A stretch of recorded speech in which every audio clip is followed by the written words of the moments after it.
जनसुराज के नेता प्रशांत किशोर एक बार फिर से बिहार के दौरे पर निकल रहे हैं। बिहार बदलाव यात्रा का आगाज प्रशांत किशोर आज लोकनायक जयप्रकाश नारायण की भूमि सिताब दियारा से कर रहे हैं। हमारे साथ खुद प्रशांत जी हैं। प्रशांत जी, पहले जनसुराज अभियान हमने देखा 2 साल का वो दौर, और अब जब पॉलिटिकल पार्टी आप लोगों की बन चुकी है, कल राष्ट्रीय अध्यक्ष के नाम की घोषणा भी आप लोगों ने कर दी, उसके बाद अब जो बिहार बदलाव यात्रा, इसमें मकसद क्या होगा?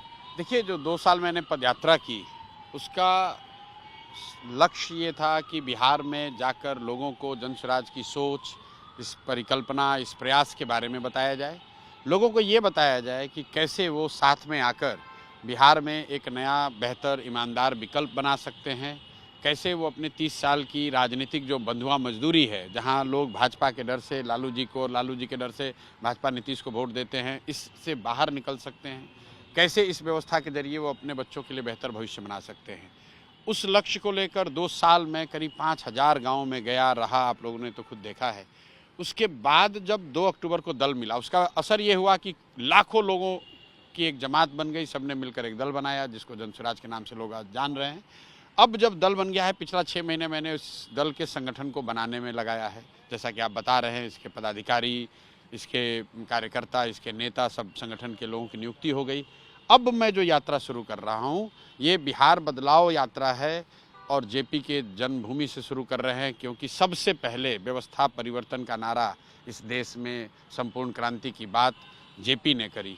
तो आज अगर कहीं व्यवस्था परिवर्तन की ज़रूरत है तो वो बिहार है, क्योंकि जिस बिहार के लाल जेपी ने व्यवस्था परिवर्तन संपूर्ण क्रांति की बात की, पूरा देश बदल गया, पूरा देश आगे बढ़ गया। बिहार जहाँ था वहीं रह गया, हम लोग वहीं छूट गए।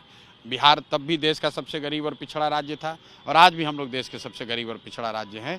तो जेपी के कर्मभूमि से एक बार बिहार के लोगों को, जब वो एक निर्णायक मोड़ आ गया है कि 5 महीने में यहाँ चुनाव होना है, मैं जाकर लोगों को ये बताना चाहता हूँ कि अगर आप व्यवस्था परिवर्तन चाहते हो, जेपी को मानते हो, तो ये वो समय है जब एक बार संकल्प लो, जाति धर्म नाली गली से ऊपर उठकर एक बार अपने बच्चों के लिए वोट दो, बिहार में नए बदलाव के लिए वोट दो, बिहार में अपने बच्चों के पढ़ाई रोजगार के लिए वोट दो, इस संकल्प के लिए वोट दो कि बिहार के बच्चे भी मजदूर बनकर बाहर नहीं जाएंगे। ऐसी व्यवस्था बनानी है, इसलिए इसका नाम है बिहार बदलाव यात्रा।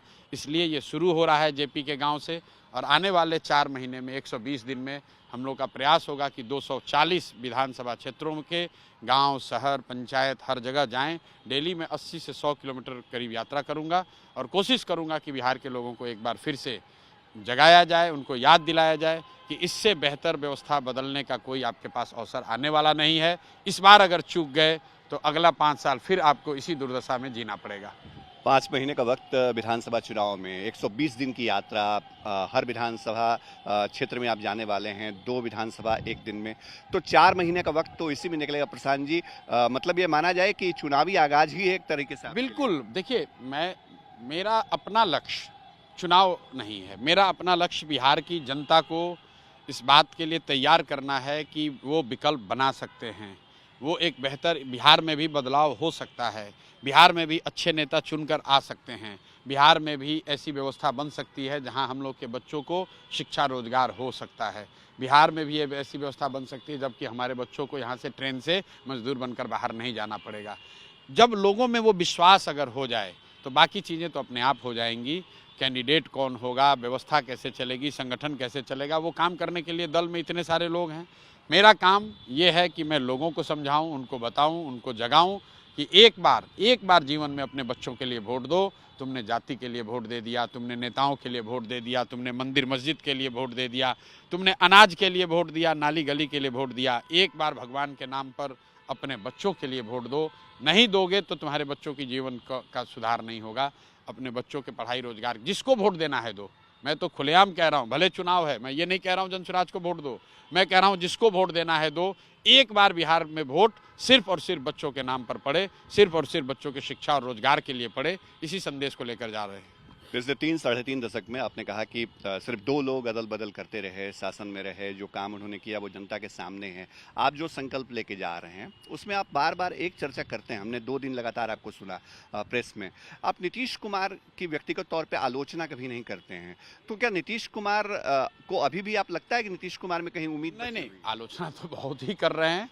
व्यक्तिगत टीका टिप्पणी मैं किसी पर नहीं करता हूँ। मैं देखिए उनके स्वास्थ्य की मैंने बात करी, इसलिए नहीं की कि मैं उनके कोई व्यक्तिगत स्वास्थ्य पर टीका टिप्पणी करना चाह रहा हूँ।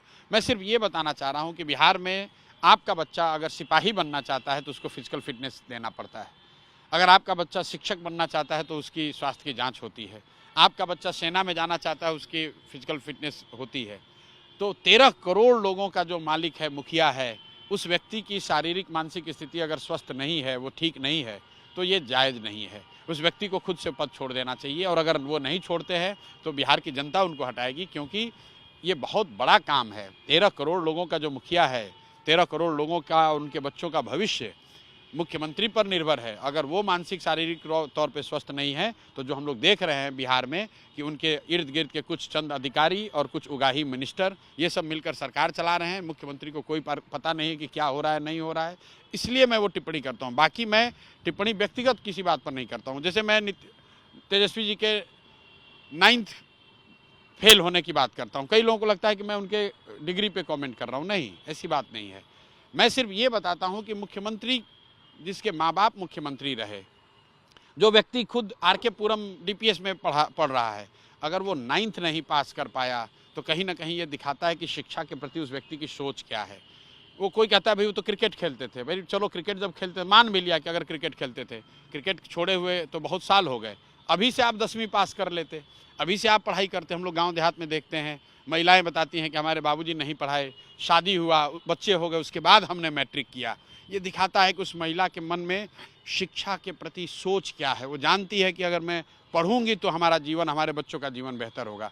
जब आप मुख्यमंत्री के लड़के हैं और आपके पास सारा ही सुविधा होने के बावजूद आप 9th क्लास नहीं पढ़ते हैं, तो महत्व इसका नहीं है कि आप 9th पास किए कि नहीं, महत्व इसका है कि आपके लिए शिक्षा के बारे में आप सोचते क्या हैं। और जो व्यक्ति शिक्षा का सम्मान न करता हो, वो बिहार का लिए आगे का रास्ता कैसे निकालेगा। मैं आपको ये दोनों एग्जाम्पल इसलिए दे रहा हूँ कि टिप्पणी भले आपको व्यक्तिगत दिख सकती है, लेकिन मेरा कोई व्यक्तिगत लड़ाई नहीं है।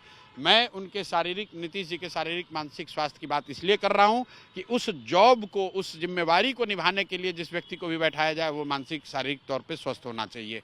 उसी तरीके से जो व्यक्ति बिहार का लीडर बनना चाहता है, अगर वो शिक्षा के प्रति उसकी सोच अच्छी नहीं है, शिक्षा का सम्मान नहीं है, तो बिहार का बेहतर नहीं कर सकता है। ये मैं बात बता रहा हूँ। आपने तेजस्वी यादव के नाम की चर्चा की, आप व्यक्तिगत टिप्पणी चिराग पासवान पे भी नहीं करते हैं, वो भी आप पर नहीं करते हैं, लेकिन चिराग कह रहे हैं कि बिहार हम आएंगे, बिहार हमको आना है, काम करना है बिहार में। लगता है कि उनके लिए देखिए ये बात जो आप लोग कह रहे हैं बिहार आएंगे, तो मेरी समझ से तो चिराग ने पूरे जीवन बिहार से ही राजनीति की है, बिहार से ही सांसद हैं, बिहार से ही मंत्री हैं।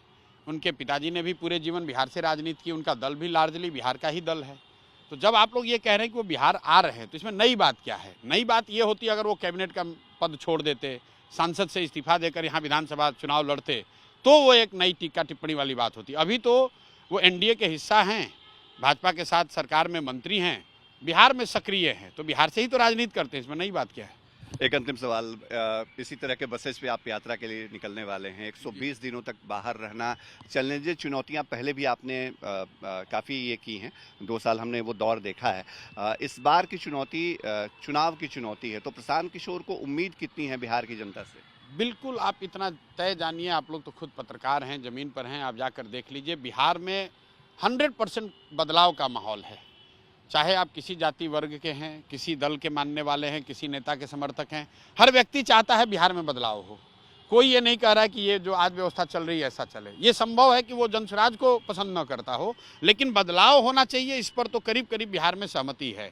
अब जो अगले 4-5 महीने में जनता के पास अवसर है, उनके पास सारे विकल्प हैं, उनको जांचे, परखे, देखे, उनको तय करना है कि जो दवा है जिसको उन्होंने ट्राई कर लिया है, जिससे कोई लाभ नहीं हुआ, वो राजद है, कांग्रेस है, भाजपा है, जदयू है, जिसको 20-30 साल से जनता ट्राई कर रही है, उसका लाभ नहीं हुआ, उन्हीं में से किसी पर उनका भरोसा होता है कि एक नया विकल्प बेहतर उनको जनसुराज दिख रहा है, उस पर भरोसा होता है। ये तय जनता को करना है, लेकिन बदलाव निश्चित है। नवंबर में बिहार में नया मुख्यमंत्री होगा, इसमें कहीं कोई एक पैसे का भी शक नहीं है। मुख्यमंत्री नीतीश कुमार नहीं होंगे, नया मुख्यमंत्री होगा। वो कौन होगा, किस फॉर्मेशन का होगा, ये बात अब अगले 4 महीने 5 महीने के लोकतांत्रिक लड़ाई में तय किया जाएगा। बिहार की जनता को तय करना है और मुझे पूरा भरोसा है कि बिहार की जनता, उसकी चेतना दब गई होगी, मरी नहीं है। उसको पता है कि उसके बच्चों के लिए बेहतर क्या है और वो अपने बच्चों के लिए अगर वोट करेंगे तो बिहार में एक बेहतर व्यवस्था बनेगी। चलते चलते इतना बता दीजिए कि क्या गठबंधन की राजनीति का विकल्प भी खुला रखा है? कभी नहीं। कोई, आप देख रहे हैं हम लोग 243 सीट लड़ेंगे, न चुनाव से पहले गठबंधन न चुनाव के बाद गठबंधन। गठबंधन जो है, जिन दलों से भी मैं अगर करूं तो ये तो वही दल हैं जिसको यहाँ की राज्य की जनता ने कई तरीके से आजमा लिया है, जिनके साथ मैं भी कभी कंधा मैंने लगाया है। तो जो दवा हम लोग पहले खा चुके हैं और उसका फ़ायदा नहीं हुआ है, उसी दवा को करने का क्या फ़ायदा। तो नया दवा ही रास्ता है, नया विकल्प जनसुराज ही रास्ता है, ऐसा मुझे लगता है। बिहार की जनता को देखने दीजिए, वो लोग तय करेंगे, जो तय करेंगे उनका आदेश सिर माथे पर। हमसे बातचीत करने के बहुत शुक्रिया। प्रशांत किशोर हमसे बातचीत कर रहे थे। आज तक से खास बातचीत में प्रशांत किशोर ने कहा है कि गठबंधन के विकल्प पर विचार नहीं है, जनसुराज का संकल्प है बिहार में नया विकल्प देना। और आज से 120 दिनों तक प्रशांत किशोर बिहार के सभी 243 विधानसभा सीटों पर अपनी बिहार बदलाव यात्रा के साथ आगे बढ़ेंगे।